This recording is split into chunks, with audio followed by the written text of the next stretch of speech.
Hello everyone, welcome to our channel. ఈరోజు కథ arrogant husband. ఆఫీస్లో వర్క్ చేసుకుంటున్న దేవ్కి ల్యాండ్లైన్ మోగుతుంటే లిఫ్ట్ చేసి హలో అని బేస్ వాయిస్లో అడగగానే, సార్ మీకోసం హరిశ్చంద్ర గారంట మిమ్మల్ని కలవడానికి వచ్చారు, పంపించమంటారా అని అడుగుతాడు దేవ్ పిఏ రాజేష్. ఒక్క క్షణం ఆలోచించి పంపించు అని చెప్పి క్యాంటీన్కి ఫోన్ చేసి 2 కాఫీ పంపించమని చెప్తాడు. కాసేపటికి హరిశ్చంద్ర గారు దేవ్ దగ్గరికి వస్తారు. నాన్న దేవ్, ఎలా ఉన్నావు అని అడుగుతారు. బానే ఉన్నాను అన్నట్టు తల ఊపుతాడు. నాపై కోపం ఇంకా పోలేదా అని బాధగా అడుగుతారు. నాకు ఎవరిపై కోపం లేదు తాతయ్య, రాదు కూడా అని సీరియస్గా చెప్తాడు. కాసేపు మౌనం తర్వాత, రేపు ఏంటనేది గుర్తుందా అని మెల్లిగా అడుగుతారు. ఆయన చెప్పిన దానికి గట్టిగా కళ్ళు మూసుకొని, గుర్తుంది, మీరు మర్చిపోయినా నేను మర్చిపోను, ఎందుకంటే చనిపోయింది నా కన్న తల్లి కదా. దేవ్ గంభీరంగా చెప్పిన తన మాటల్లో బాధ హరిశ్చంద్ర గారు గమనించారు. దేవ్ బాధ అర్థమవుతున్నా ఏం చేయలేకపోతున్నారు.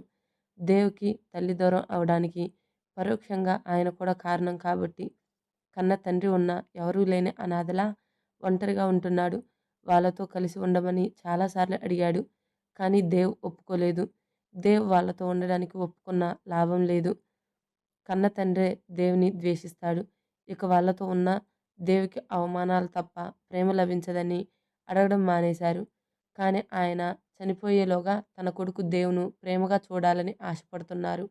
అది జరగదని ఈ మధ్య ఆయనకి అర్థమైంది. తన ఆస్తిలో సగం వాటా దేవు పేరు మీద రాయాలని నిర్ణయించుకున్నారు. లాయర్తో మాట్లాడి ఆ ప్రాసెస్ పూర్తి చేశారు కూడా.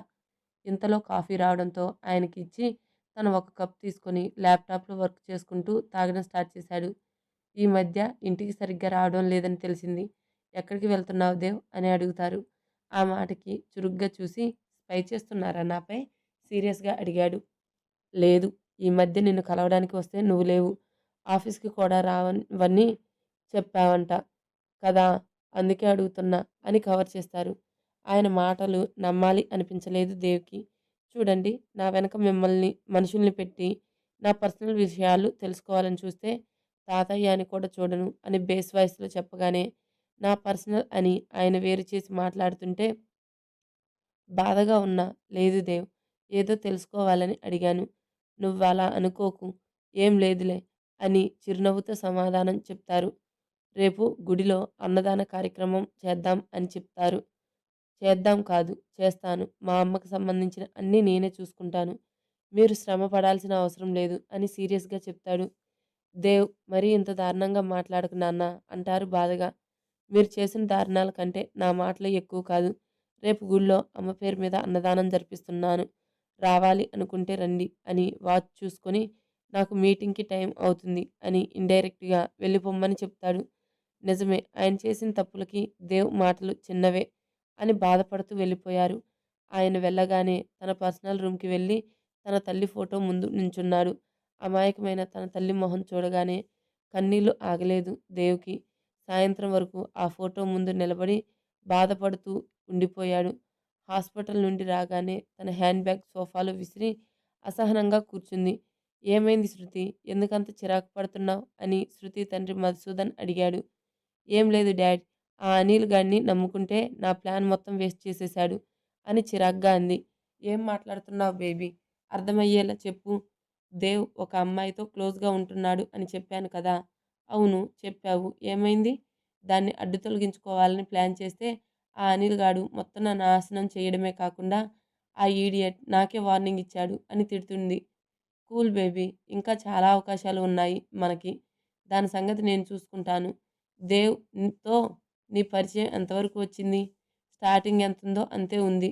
నాకు ఇష్టం లేకపోయినా దేవ్ కోసం మెడిసిన్లో జాయిన్ అయ్యాను. మంచిగా నటించి నాతో మాట్లాడేలా చేసుకున్నా, కానీ అంతకు మించి వెళ్ళడం లేదు అసహనంగా అంటుంది. దేవును నీ మాయలో పడేసి ప్రేమలో దింపు. వాడు ఒక బంగారు గుడ్లు పెట్టే బాతు. వాణ్ణి నువ్వు పెళ్లి చేసుకుంటే డబ్బుకి కొదవ ఉండదు. ఏ అవకాశాన్ని వదులుకోకు. నువ్వు చెప్పినంత ఈజీ కాదు డాడ్ ఆ దేవుని పడేయడం. దేవ్ అందరిలాంటి మగాడు కాదు. తన యాటిట్యూడ్ అంటే నాకు పిచ్చి. మాకు పరిచయం చాలా రోజుల నుండి ఉన్నా ఇప్పటికీ నన్ను 4 అడుగుల దూరంలో ఉంచి మాట్లాడతాడు. కానీ నా ప్రయత్నం చేస్తాను. ఎవరు అడ్డొచ్చినా దేవుని నేను వదిలిపెట్టను అని కసిగా అంటుంది.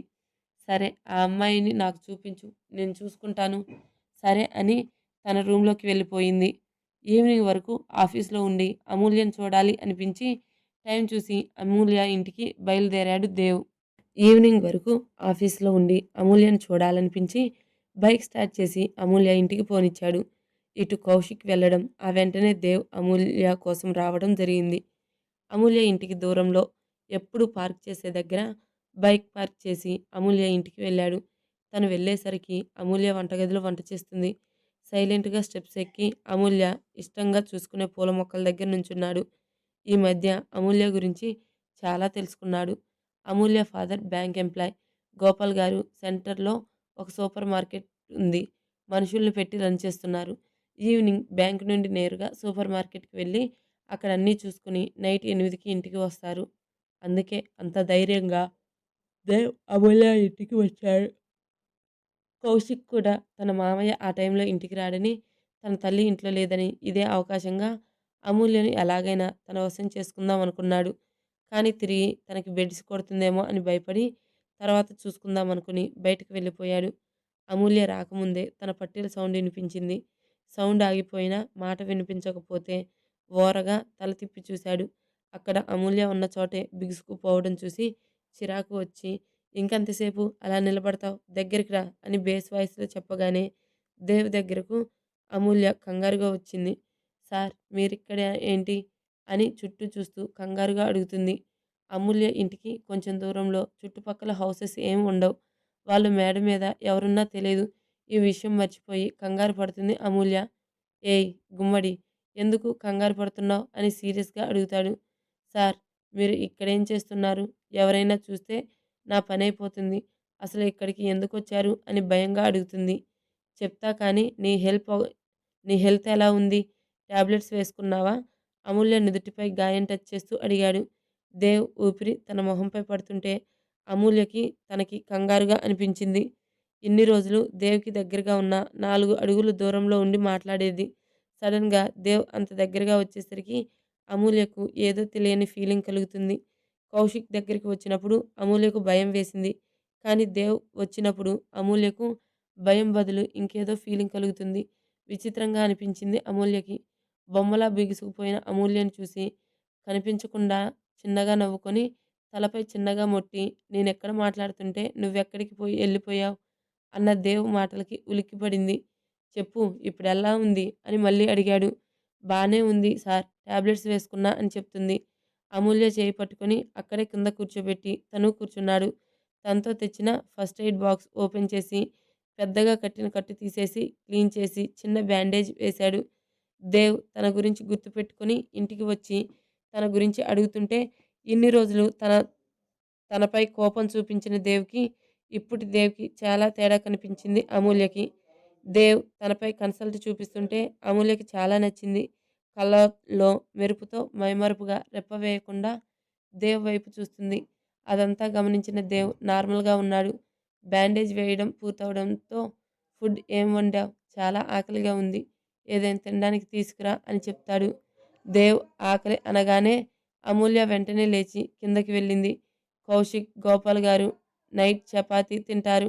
అందులో 4 చపాతీలు, బంగాళదుంప కర్రీ, చిలికిన మజ్జిగ అవన్నీ ఒక పెద్ద ప్లేట్‌లో పెట్టుకొని పైకి తీసుకెళ్ళింది.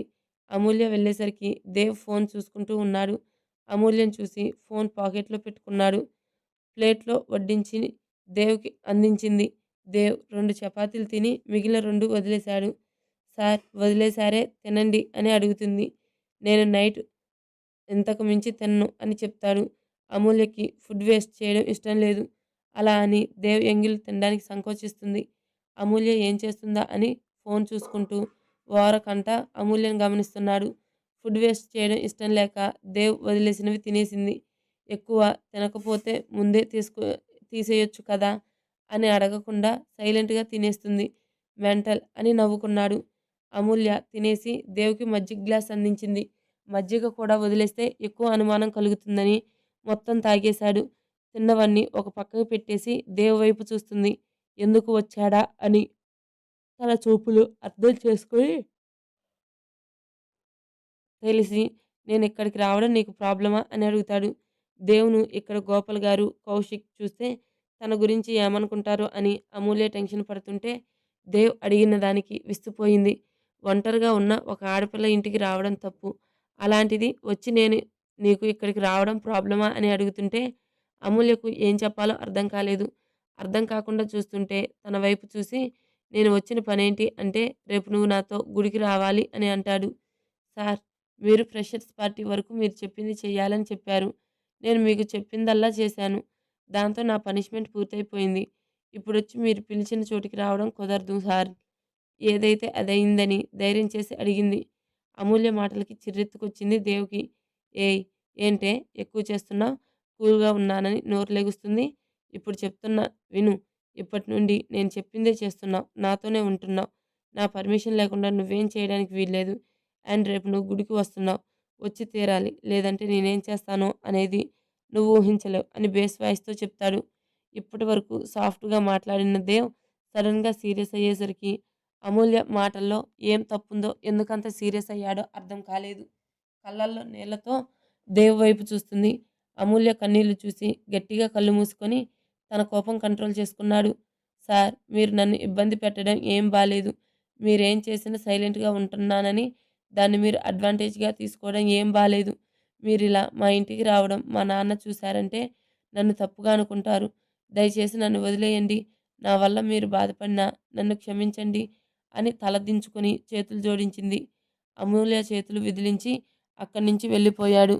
దేవ్ ఏం మాట్లాడకుండా అలా కోపంగా వెళ్ళిపోతే అమూల్య బాధగా అక్కడే కూర్చుండిపోయింది. అతను అడిగిన దానిలో తప్పేముంది అన్న వాయిస్‌కి తలెత్తి చూసింది. అక్కడ తనలాగే ఉన్న అమ్మాయిని చూసి ఎవరు నువ్వు అని కంగారుగా అడుగుతుంది. భయపడకు, నేను నీ అంతరాత్మను. నిన్ను ఒకటి అడుగుతాను. అతను రేపు నిన్ను ఎక్కడికి రమ్మన్నాడు అని అడిగింది అంతరాత్మ. గుడికి ఆన్సర్ చేసింది. కదా! ఏదో పబ్బుకి, సినిమాకి రమ్మన్నట్టు ఫీలయిపోతున్నావు. ఇన్ని రోజులు పనిష్మెంట్ అన్నీ నిన్ను అతనితో పాటు ఉన్నావు. నీతో ఎప్పుడైనా మిస్‌బిహేవ్ చేశాడా? దానికి అమూల్య లేదని తల ఊపుతుంది. పైగా నువ్వు ప్రమాదంలో ఉన్నప్పుడు ఆ అనిల్ నుండి నీ జీవితం కాపాడాడు. నీకు ఇంతగా హెల్ప్ చేసిన అతనికి థాంక్స్ చెప్పావా? లేదు. నిన్ను గుడికి రమ్మంటే కఠినంగా రానని చెప్పేశావు. పాపం అతనెంత బాధపడ్డాడు. నీకు దెబ్బ తగిలింది అని, ఎలా ఉందో అని నీకోసం వచ్చాడు అని అతని స్వచ్ఛమైన స్నేహాన్ని ఎందుకు వదులుకుంటావు? అయ్యో! అంతరాత్మ. నువ్వు కూడా దేవుడి ప్రేమను స్నేహం అనుకుంటున్నావా? ఛీ! ఛీ! అందరిలా నీ శరీరం గురించి ఎగతాళిగా మాట్లాడలేదు. పైగా తెలుసో తెలియకో నీకిష్టమైనవి నీ చేత తినిపించేవాడు. కౌశిక్‌తో పోల్చుకొని అతని విలువ నీకు తెలుస్తుంది. ఆలోచించుకో అని మాయమైపోయింది. ఛీ! ఛీ! వాడితో పోల్చుకోవడం ఏంది చండాలంగా. అంతు అంతరాత్మ వెళ్ళిపోయాక అమూల్య చాలాసేపు ఆలోచిస్తూ అక్కడే ఉండిపోయింది. ఇంతలో గేట్ సౌండ్‌కి అటు చూసింది. గోపాల్ గారు రావడంతో ఆలోచనలు కట్టిపెట్టి కిందకి వెళ్ళింది. చిరునవ్వుతో పలకరించి ఫ్రెష్ అయ్యి వస్తే భోజనం వడ్డించింది. ఆయన తినమని చెప్తే తినాలి అనిపించక మీరు వచ్చే ముందే తినేశాను నాన్న అని అబద్ధం చెప్తుంది. ఆయన తినేసి కౌశిక్ బయటకు తినేసి వస్తున్నాడు. నువ్వెళ్ళి నిద్రపో అమ్ము అని చెప్పి ఆయన గదికి వెళ్ళిపోయారు. తిన్నవి తీసేసి, క్లీన్ చేసి, గోపాల్ గారికి డోర్ లాక్ చేసుకోమని చెప్పి, తను పైకి వెళ్ళిపోయింది. బయట మొక్కల దగ్గర కూర్చొని దేవ్ గురించి ఆలోచిస్తూ అక్కడే గడిపేసింది. క్యాబ్ దిగుతూ, తూలుతూ వస్తున్న కౌశిక్‌ని చూసి తన రూమ్‌కి వెళ్ళి డోర్ క్లోజ్ చేసుకొని, అలారం సెట్ చేసుకొని నిద్రపోయింది. అప్పటి వరకు అక్కడే ఎప్పుడూ నిలబడే ప్లేస్‌లో అమూల్య కనిపించేలా నుంచున్న దేవ్, అమూల్య లోపలికి వెళ్ళి డోర్ క్లోజ్ చేసుకోగానే తన బైక్ తీసుకొని ఇంటికి వెళ్ళిపోయాడు. కొంచెం ముందుకెళ్ళిపోదాం. పబ్‌కి వెళ్ళిన కౌశిక్ తన ముగ్గురు ఫ్రెండ్స్ రవి, కిషోర్, కుమార్‌తో కలిసి డ్రింక్ చేస్తున్నాడు. రేయ్ కౌశిక్! సాహితిని ఎప్పుడు పెళ్లి చేసుకుంటావు? తను నీ కోసం వెయిట్ చేస్తుంది. ఎందుకురా తనను బాధ పెడతావు? కిషోర్ అడుగుతాడు. అవునురా, మన ఆఫీస్‌లో మీరిద్దరూ బెస్ట్ లవర్స్, బెస్ట్ కపుల్స్ ఎప్పుడవుతారు అని కుమార్ అడుగుతాడు. నాకు మా పెళ్లి తొందరలో జరగాలని ఉంది. కానీ మా అమ్మని ఎలా ఒప్పించాలో అర్థం కావడం లేదురా. మా అమ్మకి తన మేనకోడల్ని కోడలుగా చేసుకోవాలి అనుకుంటుంది. నాకు తన్ని పెళ్లి చేసుకోవడం ఇష్టం లేదు. అయితే అమూల్యను నాకు సెట్ చెయ్యిరా. తను నాకు బాగా నచ్చింది అని రవి చెప్పగానే వాడి బుగ్గ కౌశిక్ చేతిలో పలిగిపోయింది. ముగ్గురు ఫ్రెండ్స్ షాక్ అయ్యి కౌశిక్ వైపు చూశారు. రేయ్! ఎందుకు కొట్టావురా అని రవి బుగ్గపై చేయి పెట్టుకొని అడిగాడు. కొట్టడం కాదు చంపేస్తా. ఇంకోసారి ఆ మాట అంటే చాలా సీరియస్‌గా చెప్పాడు. రేయ్! నీకెలా తనపై ఇంట్రెస్ట్ లేదు? వాడడిగిన దానిలో తప్పేముంది అని కిషోర్ అడుగుతాడు. తనపై నాకు ఇంట్రెస్ట్ లేదని ఎవరు చెప్పారు? అని సీరియస్‌గా అడిగాడు. అదేంట్రా నువ్వే కదా తన్ని పెళ్లి చేసుకోవడం ఇష్టం లేదు అని చెప్పావు. అంటే తనపై నీకు ఇంట్రెస్ట్ లేనట్టే కదా! అని కుమార్ అడుగుతాడు. తనపై ఇంట్రెస్ట్ ఉంది. కానీ అది పెళ్లి చేసుకునే ఇంట్రెస్ట్ కాదు. ఏమంటున్నావురా నువ్వు అని ముగ్గురు ఒకేసారి అడుగుతారు. అది చిన్నప్పటి నుండి లావుగా ఉండడం, పైగా ఎప్పుడు అందంగా రెడీ అవ్వకపోవడం వల్ల ఏంటో నేనెప్పుడు దాన్ని పట్టి పట్టి చూడలేదు. మొన్న కాలేజీలో ఏదో పార్టీ అని శారీ కట్టుకొని రెడీ అయింది. అప్పుడు చూసా దాని వంపు సొంపుల్లో. అప్పటినుంచి నాకు పిచ్చెక్కేస్తుందిరా అని అమూల్య అందాన్ని తలుచుకుంటూ చెప్తున్నాడు వాళ్ళకి. మరి ఇప్పుడేం చేస్తావు? తనపై ఉన్న నీ ఫీలింగ్ ఏంటి అని అడుగుతాడు కుమార్. తనపై నాకు ఉంది లస్ట్ ఫీలింగ్ మాత్రమే. అంతేకాని పెళ్లి చేసుకోను. అలా అని అది ఎవరినైనా ప్రేమించినా, దాన్ని ఎవరైనా ప్రేమించినా ఒప్పుకోను. దాన్ని రిజెక్ట్ చేసినా, యాక్సెప్ట్ చేసినా నేనే చేయాలి అని చెప్పి ఎత్తిన బాటిల్ దించకుండా తాగేశాడు. కౌశిక్ మాటలకు వాళ్ళంతా విస్తుపోయారు. కౌశిక్ కొంచెం చెడ్డ లక్షణాలు ఉన్నాయని తెలుసు గాని, ఇప్పుడు ఒక సైకో లక్షణాలు బయటపడేసరికి షాక్ అయిపోయారు. ఇంట్లో అమ్మ లేదని, మామయ్య ఉన్నా టాబ్లెట్లు వేసుకొని నిద్రపోతాడు అని తెలిసి ఫుల్లుగా తాగేసి బైక్ డ్రైవ్ చేస్తే పోలీసులు పట్టుకుంటారని క్యాబ్ బుక్ చేసుకొని తూలుతూనే ఇంటికి వచ్చి తన రూమ్‌కి వెళ్లి ఫ్రెష్ అవ్వకుండా బెడ్‌పై అడ్డంగా పడిపోయాడు. నెక్స్ట్ డే నిన్నంతా అమూల్యను చూడకపోవడంతో మార్నింగ్ లేచి రెడీ అయ్యి అమూల్యను కలవడానికి కార్ కీస్ కోసం హడావిడిగా వెతుకుతున్న హర్షను అమాంతం వచ్చి హగ్ చేసుకుంది. హగ్ చేసుకుంది ఎవరో తెలిసి విసురుగా విదిలించుకొని నీకెన్నిసార్లు చెప్పాను బుద్ధి లేదా కృతి అని బేస్ వాయిస్‌లో అన్నాడు. హర్ష వాయిస్‌కి భయం వేసినా పైకి చూపించకుండా ఏంటి బావా హాలిడేస్‌కి వెళ్ళి నిన్ను చాలా మిస్ అయ్యాను అని హగ్ చేసుకుంటే కోప్పడుతున్నావు అని అంది కృతి. హర్ష ఏదో అనేలోపు తన తల్లి రావడంతో సైలెంట్ అయిపోయాడు. ఏంటి హర్ష మార్నింగ్ రెడీ అయ్యి ఎక్కడికి వెళ్తున్నావు అని అడుగుతుంది హర్ష మదర్. బయట చిన్న పని ఉంది మమ్మీ అని చెప్పగానే నేను వస్తా బావా అని వెంటనే అడిగేస్తుంది. చూడు నేను ఇంపార్టెంట్ పని మీద వెళ్తున్నా. నన్ను విసిగించుకు అని విసుగ్గా అంటాడు. అదేంటి అల్లుడు అలా అంటావు? ఇంకా ఎంజాయ్ చేద్దాం బేబీ అంటే బావను మిస్ అవుతున్నా అని గోల చేసి నీకోసం వస్తే నా బేబీని విసుక్కుంటున్నావు అని కృతి ఫాదర్ జగదీష్ అంటాడు. డాడ్ బావకి ఏదో ఇంపార్టెంట్ వర్క్‌పై వెళ్తున్నాడట కదా! నువ్వేమనకు అని తన ఫాదర్‌కి సైగ చేసింది కృతి. థాంక్స్ అర్థం చేసుకున్నందుకు అని విసుగ్గా చెప్పి కార్ కీస్ తీసుకొని వెళ్ళిపోయాడు.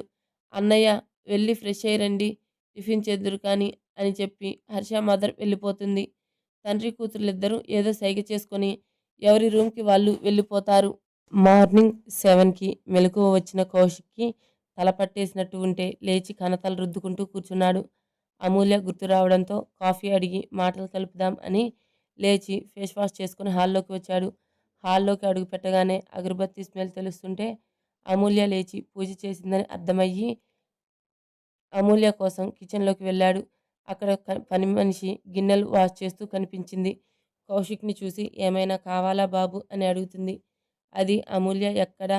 నేను కాఫీ తెమ్మని చెప్పాని వచ్చి నా రూమ్‌కి తెమ్మని అని చెప్పి వెళ్ళిపోబోతుంటే అమూల్య పాప లేదు బాబు అని చెప్పింది పని మనిషి. లేదా మేడపై ఉందా అని అడుగుతాడు. లేదు కౌశిక్ ఈరోజు కాలేజీలో ఇంపార్టెంట్ క్లాసెస్ ఉన్నాయి అని తొందరగా వెళ్ళింది అని చెప్తారు గోపాల్ గారు. అమూల్య టిఫిన్, కాఫీ చేసి టేబుల్‌పై పెట్టేసి వెళ్ళిపోయింది. పని మనిషి ఫ్లాస్క్‌లో కాఫీ కప్‌లో పోసి కౌశిక్‌కి ఇచ్చి వెళ్ళిపోతుంది.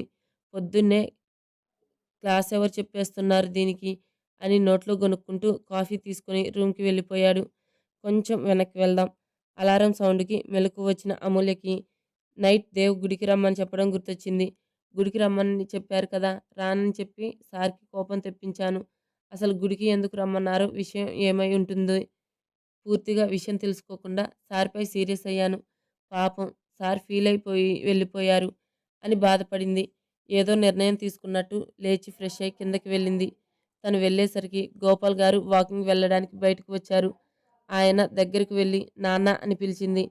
అప్పుడే లేచావేరా పనులు కోసం పని మనిషిని పెట్టాను కదా అంటారు ఆయన. ఏం లేదు నాన్న ఈరోజు కాలేజీకి సరిగ్గా వెళ్ళాలి. అందుకే లేచా. నువ్వొచ్చేసరికి నేను కాలేజీకి వెళ్ళిపోతాను. మీరు టిఫిన్, లంచ్ ప్రిపేర్ చేసి హాట్ బాక్స్‌లో పెట్టేస్తాను అని చెప్తుంది. అవునా! సరే అయితే వెళ్ళిరా అని చెప్పి ఆయన వాకింగ్‌కి వెళ్ళిపోయాడు. అమూల్య ఫాస్ట్‌గా టిఫిన్, లంచ్ ప్రిపేర్ చేసేసింది. ఈలోగా పని మనిషి వచ్చి బయట కల్లాపు జల్లి ముగ్గు పెట్టేసింది.